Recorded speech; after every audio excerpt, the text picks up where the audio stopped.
दोस्तों आज मगही इंडस्ट्री के तरफ से बहुत ही बड़ी खबर आ रहा है। आप सभी को बता दूं कि आज के डेट में आशीष यादव एक होली वाला गाना निकाल दिए हैं। और आप सभी को बता दूं कि ये गाना होली में सबसे बड़ा गाना है। जी हाँ दोस्त, आप सभी को पूरा वीडियो दिखाऊंगा आखिर वो गाना कौन सा है जो कि मगही इंडस्ट्री में इतना बड़ा गाना जाएगा एक आशीष भैया ला दिए हैं। जी हाँ दोस्त, लेकिन उससे पहले आप सभी को बता दूं कि आशीष यादव का ये गाने का नाम है रंग डाला ए यादव जी। जी हाँ दोस्त, आप सभी को बता दें कि इस गाने का मैटर कुछ ऐसा है। आशीष यादव जिससे प्यार करते हैं वो लड़कियां लड़कियां कहती है कि अगल बगल डाला ए यादव जी और भीतर से ना डाला यादव जी।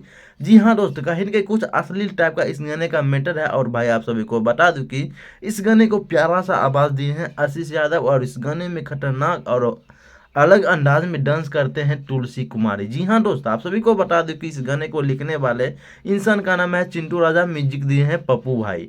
अगर आप लोग भी इस गाने को अभी तक नहीं सुने हैं तो आशीष यादव इंटरटेनमेंट चैनल पर जाइए, इस गाने को ढेर सारा प्यार दीजिए। थैंक यू भाई, धन्यवाद, जय हिंद, वंदे मातरम।